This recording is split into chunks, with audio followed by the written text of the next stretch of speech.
देखिए, नीतीश कुमार पिछले कुछ महीनों से, मैं कहूंगा कि 1-2 साल से देश राज्य की जनता ये देख रही है, आप लोग भी उसको देख रहे हैं, चर्चा कर रहे हैं कि शारीरिक तौर से नीतीश कुमार अब कहीं ना कहीं थक गए हैं और उनके मानसिक अवस्था को लेकर बिहार के घर घर में चर्चा है। ये चर्चा क्यों है? नीतीश बाबू आज पहली बार तो मुख्यमंत्री बने नहीं है, 18-19 साल से मुख्यमंत्री है। चर्चा इसलिए है कि जो नीतीश कुमार जी की हरकतें हैं, जिस तरह की भाव भंगिमा है, जिस तरह की बात वो कर रहे हैं, जिस तरह का उनका आचार विचार दिख रहा है, तो लोगों के मन में ये शक ये पैदा हुआ है कि भाई जो व्यक्ति 18-19 साल से इस राज्य का मुख्यमंत्री था, ऐसा कैसे है कि उसको पता नहीं चल रहा है कि राष्ट्रगान हो रहा है और वो आदमी हंसी ठिठोली कर रहा है। ऐसा कैसे है कि उस व्यक्ति को अपने मंत्रिपरिषद के साथियों का नाम नहीं याद है। ऐसा कैसे है कि जब वो जिले में जा रहे हैं तो उनको जिले का नाम नहीं पता चल रहा है, या उन्होंने प्रेस से वार्ता करनी खत्म कर दी, पब्लिक मीटिंग में बोलना खत्म कर दिया। तो पिछले 2-2.5 साल से ये चर्चा आम है और ये चर्चा को शुरू करने वाले सबसे पहले उनके अपने मित्र और राजनीतिक सहयोगी सुशील मोदी रहे। सुशील मोदी जी ने नवंबर 2023 में सबसे पहले कहा कि लगता है कि नीतीश जी को कोई गंभीर मानसिक बीमारी है। उसके बाद से जो भी यहाँ पर नीतीश जी के पक्ष या विपक्ष में लोग रहे हैं, सत्ता पक्ष को छोड़ दीजिए तो सब लोग ये कहते रहे कि नीतीश जी की मानसिक हालत ठीक नहीं है। जहां तक जनसुराज और मेरा सवाल है, हमने ज्यादातर ये अवॉइड किया है, मैं पर्सनल बातों पर ज्यादा बोलता नहीं हूँ।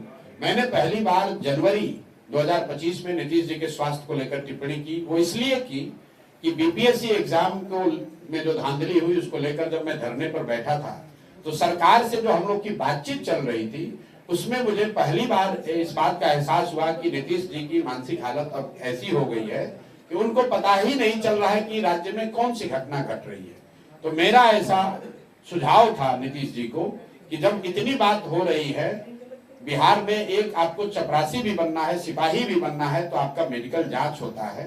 तो देश इस राज्य का जो मुखिया है, अगर उसको मुख्यमंत्री रहना है तो ये चर्चा आम न हो, लोगों के मन में विश्वास रहे, तो ये जरूरी है कि एक मेडिकल बुलेटिन सरकार जारी कर दे। और कहीं ना कहीं ये नीतीश कुमार के हक में होता है कि भाई मानसिक तौर पर नीतीश कुमार पूरी तरह से चंगे हैं, स्वस्थ हैं राज्य को चलाने के लिए।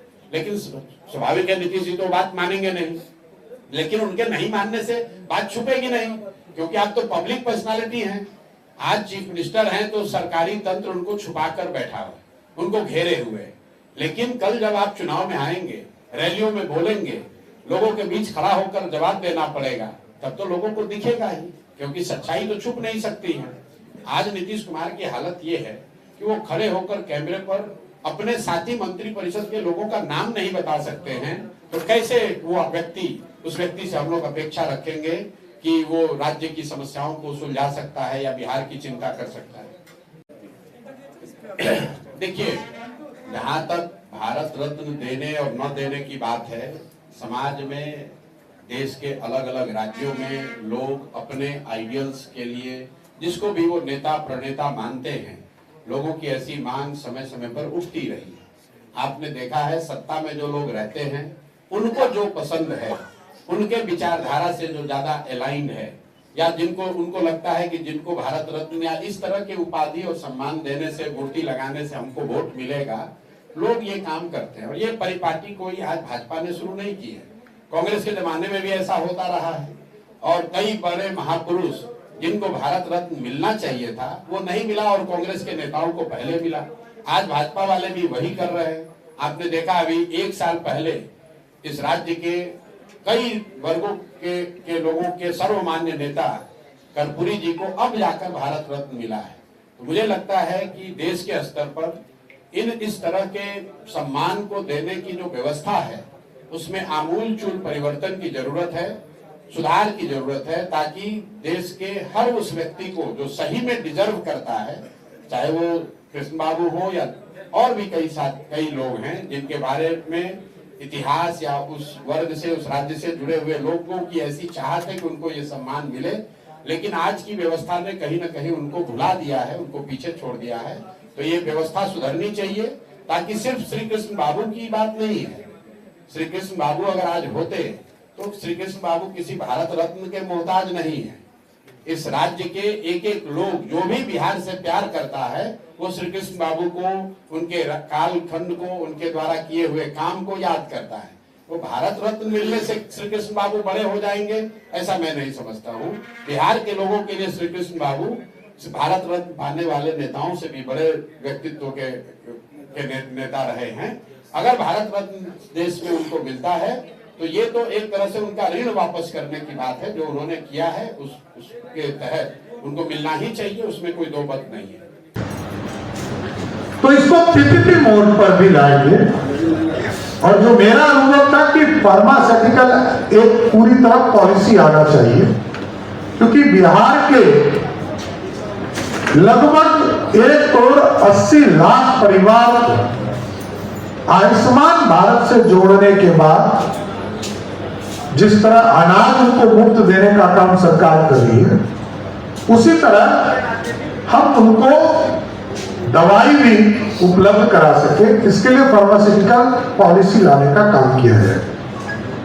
इसके साथ साथ सेंटर ऑफ एक्सीलेंस कई चीजों पर हमको लाना है। एक तो जो है उद्योग की संस्था है, इसको हम लोग सेंटर ऑफ एक्सीलेंस बनाने जा रहे हैं।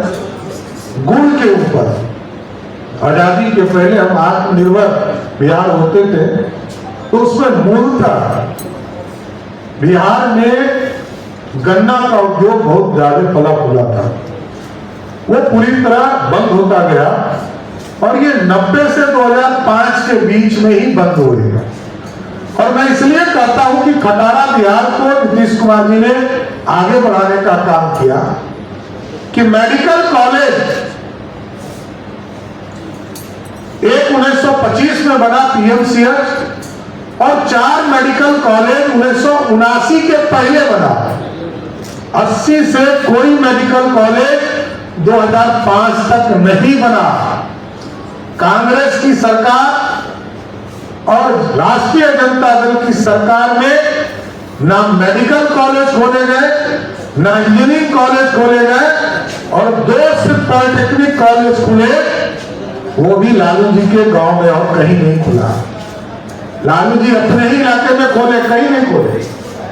लेकिन आदरणीय नीतीश कुमार जी और सुशील मोदी के नेतृत्व में जब 2005 में सरकार बनी तो सभी अनुमंडल में ITI नर्सिंग कॉलेज, सभी जिले में पॉलिटेक्निक कॉलेज, इंजीनियरिंग कॉलेज और मेडिकल कॉलेज की स्थापना किया जा रहा है।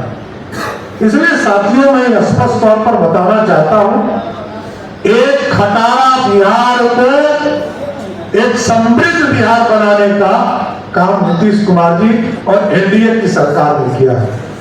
देश के यशस्वी प्रधानमंत्री जी के नेतृत्व में 2 बड़ी महत्वपूर्ण काम शुरुआत हुआ है। अगले कुछ दिनों में आप देखेंगे पटना के एयरपोर्ट को चालू होना है, जो इसका टर्मिनल बन रहा है। अभी तक 30 लाख लोग पूरे प्रदेश से पटना एयरपोर्ट से उड़ने का काम करते हैं, लेकिन जैसे ही नया टर्मिनल चालू होगा 1 करोड़ से अधिक लोग सिर्फ पटना टर्मिनल से उड़ने का काम करेंगे। और इसके साथ साथ आदरणीय प्रधानमंत्री जब अप्रैल मई में आएंगे तो हम लोगों ने आग्रह किया है कि बीटा के एयरपोर्ट का भी शिलान्यास किया जाए। अभी मोकामा से बख्तियारपुर का 4 लेन का काम पूरा हो रहा है,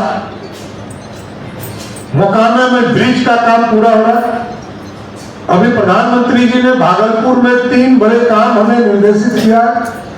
एक, जिस तरह नालंदा यूनिवर्सिटी को स्थापित करने का काम प्रधानमंत्री जी ने किया, अब वहां पर भागलपुर में विक्रमशिला यूनिवर्सिटी को भी सेंट्रल दर्जा देकर वहां स्थापित किया जाएगा। और कई ग्रीनफील्ड एयरपोर्ट, हमारा राजगीर में एयरपोर्ट, भागलपुर जिले के सुल्तानगंज में एयरपोर्ट, रक्सौल में। केंद्र क्योंकि ये इलाकों में आप जानते हैं मक्के की अच्छी पैदावार होती है, तो केंद्र सरकार डबल इंजन की सरकार इसको कर्नाटका भेज दी। दिसंबर का चिट्ठी है जो हमने ट्वीट और आवाज़ उठाई। अब हमारे बोलने के बाद, मुद्दे को उठाने के बाद, कल ही हमने देखा कि आनन फानन में शिवराज चौहान जी जो है वो कहें कि बिहार में रहेगा, यानी इनकी मंशा ठीक नहीं है। ये आवश्यकता क्यों पड़ी कहने की? यानी आपके मन में बिहारियों से इतना नफरत क्यों है एनडीए के लोगों को? एक तो आपने कुछ बिहार में कुछ नया कारखाना दिया नहीं, जो कुछ है भी बिहार में उसको भी आप जो है बाहर ले जाना चाहते हैं। तो ये पूरी तरीके से डबल इंजन की सरकार जो है बिहार को जो है बर्बाद कर रही है। आप देखिएगा 20 साल से यहाँ मुख्यमंत्री हैं, 11 साल से प्रधानमंत्री, केंद्र में उनकी सरकार है, फिर भी इस इलाकों में पूर्णिया प्रमंडल के लिए विशेष तौर पे जो है कुछ नहीं किया गया।